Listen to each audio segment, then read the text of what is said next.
Okay, we are talking about super interesting nutrient, one you don't hear a lot about. It's called choline. Last we spoke, we said choline is a key component of the membrane of a cell, the outside part of a cell. The body's made up like raisin bread. We've said this so many times. This is really important to picture how the body is structured. It's kind of structured like raisin bread. Just like raisin bread has raisins and bread, the body's made up of cells and stuff. Cells are the raisins and the stuff would be the bread. Stuff is technically called the matrix or the extracellular matrix, and the point where the raisin meets the bread or where the cell meets the matrix is where you find the membrane. The cell membrane is the interface between the raisins and the bread. The cell membrane is the interface between the cell, the inner world of a cell, and the outer world of a cell. The inside intracellular space and the outside extracellular space is all connected via the membrane. The membrane is this connector between the inside and the outside, and the tiny little space that's made up by the membrane and surrounded on either side by the inside of the cell and the outside of the cell is technically called the matrosome, and that's the area that's composed of the inside of the cell, the membrane, and the outside of the cell. And this little juncture, this little interface between the inside of a cell, the outside of a cell, and the membrane right in the middle is the key juncture of all health and wellness, or conversely, when this area breaks down, it is the juncture of disease. Choline is a key component of the membrane where it acts to link the outside with the inside. When this little membrane starts to break down, and it can break down under conditions of deficiency, big trouble results. I got a letter yesterday from a guy who has multiple sclerosis. Where is that letter here? Let me find this thing because it's kind of interesting. This is a gentleman who says he listens to the program. Let's see what it says. I've been listening faithfully every day. I hope someone can help me with my MS because it has claimed my left side of the left side of my body. I'm a 30-year-old musician. I use my left hand to create, and now I'm unable to record or write or hold a fork. I know. What is he? I can't really understand everything he's saying here. It sounds like he had a little bit of hard time typing as well as writing. But the bottom line is he's got MS, multiple sclerosis, which is a classic membrane disease. Multiple sclerosis is a disease where the membrane starts to break down. This gentleman continues to say he's taking something called Carnivora. His cousin gave him some Carnivora. He sees little change. It's been 3 or 4 months. And his MS is getting worse. Well, you don't have a Carnivora might be a great product, but it isn't an MS cure. It isn't an anything cure because MS or diseases in general are not signs of carnivore or any other deficiency. They're signs that something is breaking down in terms of the nutrition and chemistry of the body. In the case of MS, you've got a membrane breakdown. That means building the membrane is going to be a key strategy for dealing with multiple sclerosis or any nerve membrane disease or any membrane disease or any disease, because all diseases have a membrane breakdown component. Choline strengthens the cell membrane. If it's a biological membrane, you're going to find choline. That, by the way, means all cells have choline embedded in their structure. Literally embedded. You think that makes choline important stuff? You better believe it. Choline is conditionally essential. That means you're probably not going to get enough of it in your diet. You're probably not going to be making enough of it, which means you probably should be getting it in your diet. You're probably going to make a little bit of choline. Choline is not essential per se in the sense that you absolutely have to supplement with it, but it's conditionally essential in the sense that it's a good idea. And according to a lot of indicators, lots of people are deficient in this stuff. Choline can be found in fat-burning supplements. When you think about fats, you want to think about choline. When you think about fats, you want to think about the membrane. When you think about the membrane, you want to think choline. Choline's fat-burning properties are probably one of its most important features. It's a fat-burning nutrient. Technically, they call that a lipotrope. That's the fancy way of saying fat-moving or fat-burning or fat processing. So if you're out there looking for a fat-burning supplement, you're probably going to find choline in it. Just using choline can help your body process fats. In fact, choline is found in the body's most important fat-solubilizing substance, bile. Choline is a raw material for bile. It's actually a bile builder. If you have gallbladder issues or if your gallbladder's been removed, taking choline can help you metabolize fats and fatty vitamins and minerals like calcium and selenium and zinc, all of which depend on bile for their processing. Choline is also a key component of lecithin. We talk about lecithin on this program all the time as a fat metabolizing nutritional supplement. Well, choline can help you make your own lecithin. Getting enough dietary choline or supplemental choline can help you make lecithin, and that has its own fat-moving or lipotropic benefits. And lecithin is also important for multiple sclerosis and nervous system disorders and for brain health benefits too. Choline, as I say, is a raw material for the manufacturing of lecithin in the human body. That's a lot of benefits, folks, from one nutrient, and that's a lot of benefits from one nutrient that hardly anybody ever talks about. And by the way, because bile is important for lowering blood cholesterol, choline, a raw material for making bile, can be an important supplement for keeping cholesterol levels down, for keeping cholesterol stones from forming, and for improving heart and circulatory system health. Choline requirements increase with age. This is especially true for menopausal women. There seems to be a relationship between estrogen and choline. As estrogen levels drop, choline requirements go up. That makes perfect sense when you consider estrogen's role as a growth hormone and stress management hormone. Estrogen makes things happen. Estrogen upregulates electrical energy in the body, and choline is very important for stabilizing surges of electrical energy. I'm Pharmacist Ben. We're coming back at you with more good health information on the bright side. Our number is 855-660-4261. We'll be back right after this. Don't go away. Okay, we're talking choline. Very important nutritional supplement, but one you don't hear a heck of a lot about. It's not essential. You don't absolutely positively have to supplement or get it in your diet. But it is conditionally essential, which means it's a good idea to supplement with choline, or to make sure you're eating choline-containing foods. I'll tell you a few of those foods here in a little bit. Choline requirements increase as we get older, and choline requirements increase for a woman as her estrogen drops with menopause or with perimenopause. Estrogen is a make-things-happen hormone. Estrogen is a hormone that upregulates electrical energy, and choline helps stabilize electrical energy. Yesterday, we talked about the importance of choline for the developing fetus. Nature's way of making sure that its developing organisms have enough choline is to link its production to estrogen. That means the more development that's going on, the faster cells are growing, the more dependent the organism is going to be on this very interesting nutritional supplement, choline. A woman's estrogen levels rise with pregnancy, and so does her production of choline. So if estrogen dropping causes choline deficiencies, as estrogen levels go up, so does the production of choline. By the way, that means after hysterectomy, if you've had your uterus removed, your womb removed, your ovaries removed, your choline levels are going to drop. This classic sign of choline deficiency is fatty liver disease, and 1 out of 3 Americans is dealing with it. How much of that is related to choline deficiency? Well, it's anyone's guess, but certainly there has to be a connection. We know that perimenopausal women and menopausal women are at higher risk for fatty liver disease. All older folks are at higher risk for fatty liver disease. And certainly there is a choline deficiency component. And because fatty liver disease can in turn affect every single system in the body, choline deficiency, especially age-related choline deficiency, can cause serious health issues from pretty much any health issue you can name, from cancer to heart disease to Alzheimer's disease to diabetes. Does that mean you take choline and your Alzheimer's will disappear, your heart disease will go away? No, that's not what it means. But it means that if you want to protect yourself from getting these kinds of degenerative diseases, it sure would be a good idea to make sure you're supplementing with choline or making sure that you're getting choline in the diet. The top 4 leading causes of death: Alzheimer's disease, cancer, heart disease, and diabetes all have a choline deficiency component. Pretty much anything that can go wrong in the body can be associated with choline deficiency, and that, again, makes choline really, really important stuff, despite the fact that it's a rare nutritionist or medical professional that's hip to the critical nature of this really fascinating, if somewhat anonymous, nutrient. And what's even worse is that the foods that contain the highest amounts of choline are foods that conventional medicine tells us to avoid.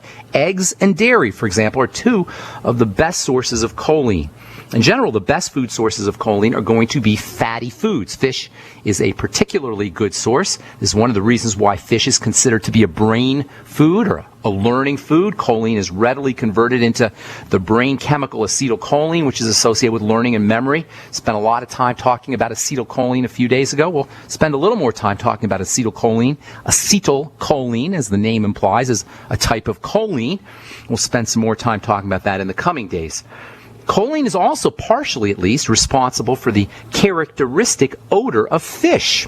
The fish smell is at least partially a choline smell. Some people actually have a particularly unpleasant choline processing genetic defect that causes them to convert the choline in their bodies into these fish odor compounds. It's called fish odor syndrome, or more technically, it's called trimethylaminoria. We just call it fish odor syndrome, and it can be obviously very distressing. If someone's born with this chemical processing defect, there's really no way to keep it from happening, although reducing dietary intake of fish and perhaps using activated charcoal or chlorophyll supplements may be helpful.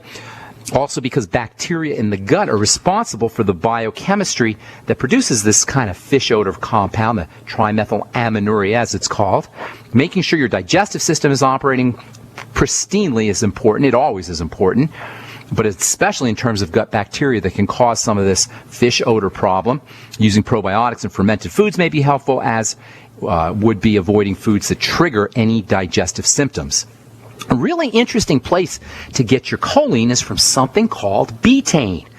Betaine is found in many digestive enzyme supplements, including Longevity's Ultimate Enzymes. I love multifunctional supplements. You get lots of value if you use a multifunctional supplement, and nothing says multifunctional more than Longevity's Ultimate Enzymes.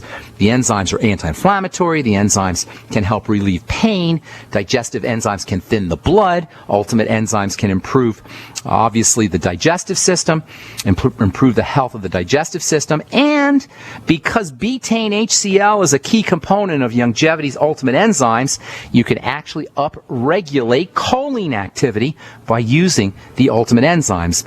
Because betaine reacts with lots of things, really. Betaine is very reactive. It makes an ideal delivery system for hydrochloric acid, which is important for activating enzymes and for digesting your food. HCl deficiencies are very common. HCl, hydrochloric acid, that is.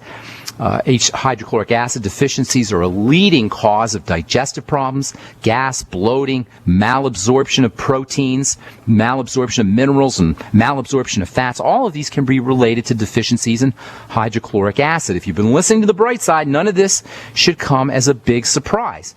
We've talked about Betaine HCl all the time as an important digestive supplement for acidifying the contents of the stomach and digestive juices, for lowering the pH, increasing acidity in the stomach. The Betaine HCl in the Ultimate Enzymes makes the Ultimate Enzymes a well-rounded digestive support supplement that's much more than just enzymes. But the Ultimate Enzymes have an added feature. The betaine component, the Betaine HCl component, is actually a form of choline, or you might say choline is a form of betaine. The body can turn the betaine into choline and vice versa. It can turn choline into betaine. Whichever way you look at it, they turn into each other in the body, and using your Ultimate Enzymes via the betaine in the Ultimate Enzymes is a really effective way to up your choline. And of course, if you get your betaine in the form of betaine HCl and the Ultimate Enzymes, you'll also be improving the health of your digestive system too. All right, lots more to say about choline. We'll finish up tomorrow. We'll tell you about some foods you can use to upregulate choline, tell you a little bit about acetylcholine, the neurotransmitter connection. Then we'll move on to another interesting anti-aging supplement as we continue talking about methylation is what we're talking about, and anti-aging supplements on the bright side. I'm Pharmacist Ben. We'll be Let's go off to Connecticut and welcome Bruce to the bright side. What's up, Bruce?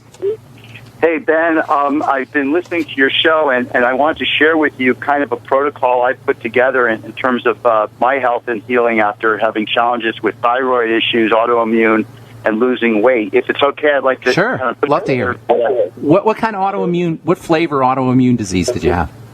It came about from eating gluten. What was it? How did it show up? It showed up with tests on my thyroid, my T3s and T4s. Got it. It was not hyperthyroid, it's hypothyroid, okay. Which is like Hashimoto, where I wasn't producing enough T3s and T4s. Okay. And the correlation that's come up is from wheat and gluten. But let me share with you what I put together, and maybe you can make sense of it, because I'm having a hard time understanding why it all works. But okay. I'm taking Survival Shield and Super Male Vitality from Dr. Edward Group, CoQ10, probiotics that you recommended.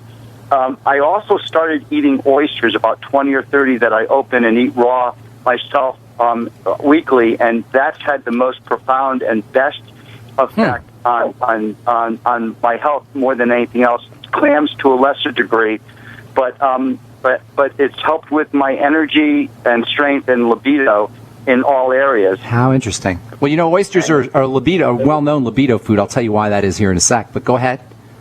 Guacamole's been incredible. Eggs and berries and bananas, nutritional yeast, lecithin that you recommended, a little bit of fish. I've been very, very good with the tangy tangerine beyond Osteo FX.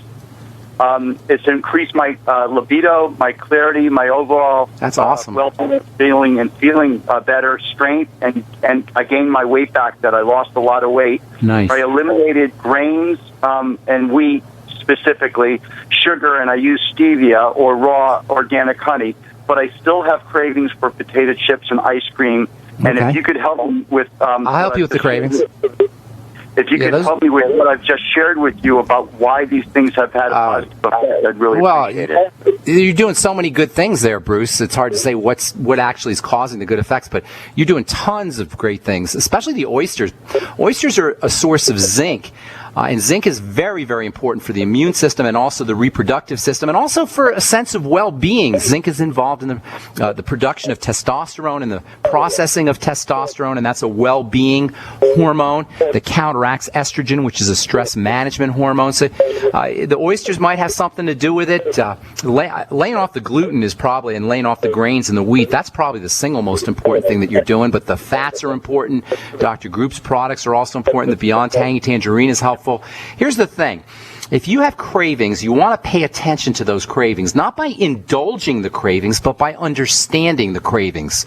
Cravings for sweets, and that includes cravings for bread and cereal and pasta and potatoes and starchy foods, usually indicate some kind of protein deficiency, especially true with kids, because kids are burning through protein at a really nice clip. We're all burning through protein pretty quickly because of how we live our lives. Protein is involved in building the body. When we're under stress, our bodies break down and their protein needs are increased. So when you have a protein deficiency, or if your protein needs are increased and you're not meeting those protein needs, you'll find yourself craving sugars and breads and pastas and cereals, etc., which count as sugars. Fruits and fruit juices too. So if you have those kinds of problems, cravings for bready type foods or sweet foods, you want to up your protein. If you have cravings for salt, you want to up your minerals. And if you have cravings for fats, which it sounds like you do, ice cream and potato chips are obviously sources of fats and oils, you want to consider dosing yourself with essential fatty acids, higher amounts. Our need for essential fatty acids is very high, much higher than anybody recognizes, and you can tell this by your cravings for fatty foods. Now, it turns out that ice cream is also a source, and potato chips are both sources of sugar, and potato chips anyway are also is also a source of salt. So you may have some protein deficiency issues too, and you might want to consider getting yourself on a protein supplement. I don't think I heard you say you were on a protein supplement. You may want to consider some whey protein, a whey protein supplement. And by the way, there was some interesting news last week about One World Whey, and I'm going to get to that. I'll try to get to that later. I've been meaning to talk about that. I'll get to that later here in the program. In any case, so whey protein is a good supplement. Egg protein, of course, is always going to be good. Hemp seed protein is a good way to get your protein. And then meat and fish can also get you protein, obviously, as well. You might also want to think about using Celtic sea salt for the potato chip cravings. If you take a teaspoon of Celtic sea salt and put it in water and sip on that sip on the salt water, as I've said so many times on this program, you're going to find that salt water tastes really, really delicious. And then over the course of your sips of this Celtic sea salt water, it's going to taste less and less delicious. Once you've met your body's need for salt, once you've drank enough of that Celtic sea salt, somebody could put some potato chips right in front of you, and you're going to have a hard time eating those potato chips. If you really, really, really want to get yourself off the potato chip kinds of foods, chips in general, what you can do is you can take a couple teaspoons full of coconut oil or of Udo's blend or some essential fatty acid rich oil, and then do your Celtic sea salt, and watch what happens with your cravings for the ice cream and your cravings for the potato chips, Bruce. I guarantee you 100%. If you do coconut oil or essential fatty acid rich oil and you do some Celtic sea salt and water, somebody could put some ice cream right in front of you or some potato chips right in front of you, and there's no way you're going to find yourself tempted to eat those foods. Now, as the salt is processed through your body and as the fats go through your body, your cravings will come back. But if you keep doing that, you can eliminate entirely, I'm talking 100%, cravings for snacky type foods, pretzels and potato chips, as well as ice cream. Hang tight, Bruce. We'll finish up when we come back from our break. I'm Pharmacist Ben. You're listening to The Bright Side on the Genesis Communication Network. We will be back right after this. Don't go away.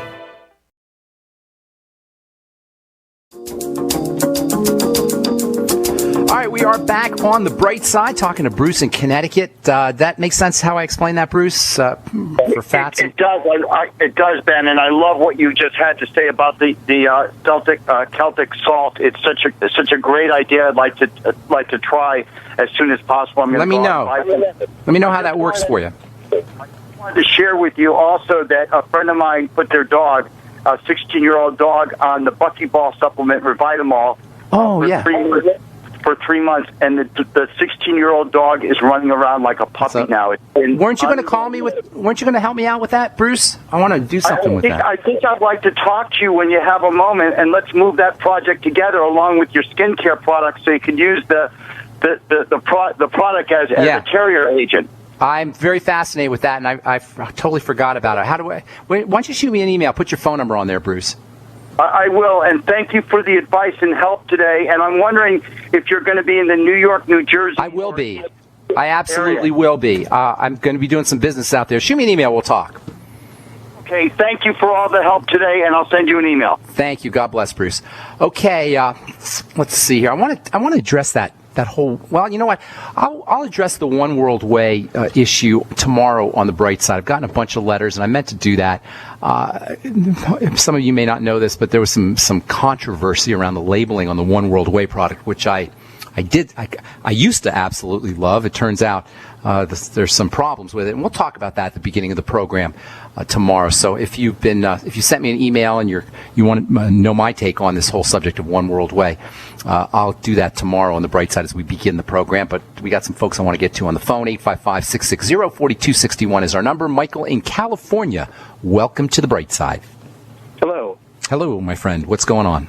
My wife's thyroid imbalance, and they've got her on medication. They can't adjust it. Of course not. That's one of the trickiest things to work with is the thyroid with medication. It's kind of like hidden in plain sight. Very, very, very few people, shockingly few people, get benefits from their artificial, synthetic, pharmacologically toxic synthetic thyroid hormones. A little bit better with your Armour thyroid, which is non-synthetic, but it's unusual to get tremendous benefits. Sometimes you get slight benefits from thyroid medication. She's hypothyroid, I take it, right, Michael? Low thyroid? And she's gained weight. She has no energy. Okay. This all comes part and parcel. Now, here are a couple of questions. I'll tell you how you address the thyroid here in a moment, but let me ask you a couple questions. How old is your wife approximately? Don't be exact. 50s? No, 60. She's in her 60s. 65, yeah. Okay. And what is her health history? She has to have some kind of health history previous to being diagnosed as hypothyroid. I'm talking in her 30s and her 40s when she was a young woman.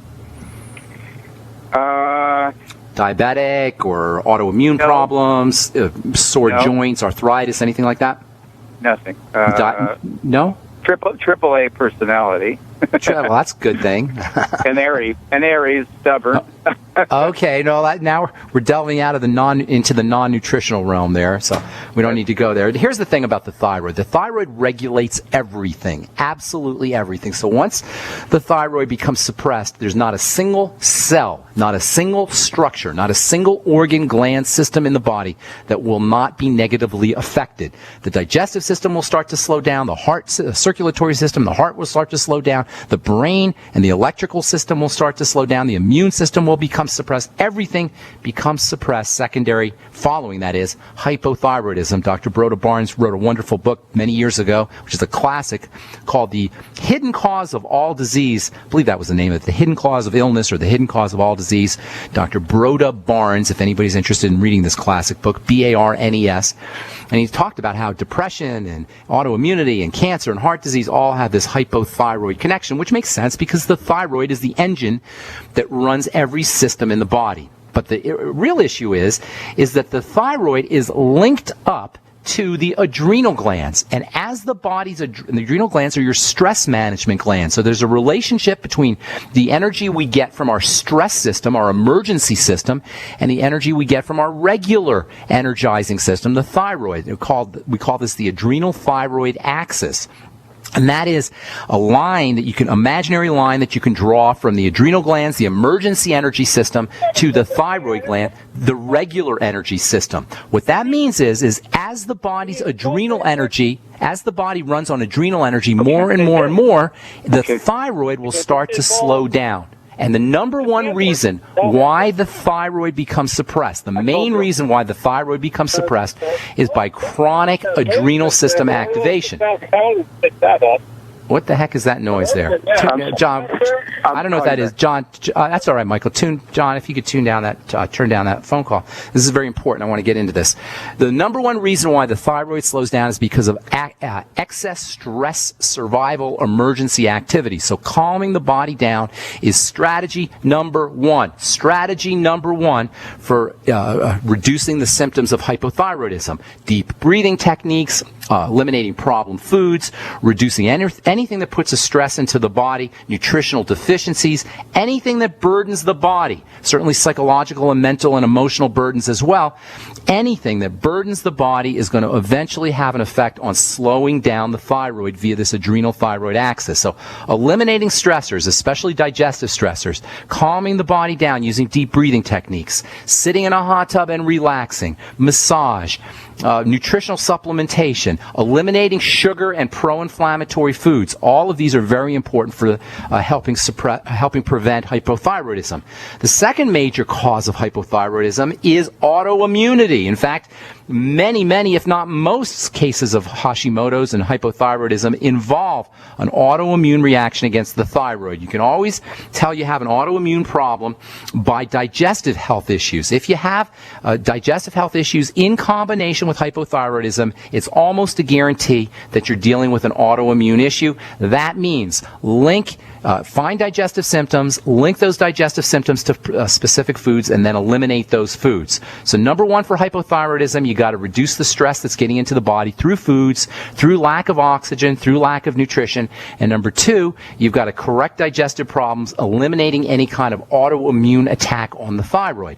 Now, this idea of just using iodine for the thyroid is just as silly as just using Synthroid for the thyroid. Iodine is an incredibly important nutrient. I mean incredibly. It's essential. It's just as important as vitamin C and vitamin E and selenium and all of the other essential nutrients, but you don't want to think of using iodine as some kind of medicine or some kind of dosing remedy for hypothyroidism. It is not. Unless you have everything's perfect in your body and all you are is deficient in iodine, you're not going to get rid of your hypothyroid symptoms simply by taking iodine. Again, that doesn't mean iodine's not important. It is. It's very, very, very important, and I highly recommend everybody gets on an iodine supplement, but taking care of your thyroid is much more than simply taking iodine. Number one for hypothyroidism, relax the body, eliminate stressors, and especially digestive stressors, correct autoimmune issues, that especially means eliminating problem foods, and then using nutritional supplements like iodine can be very helpful, but selenium is also very important for the thyroid.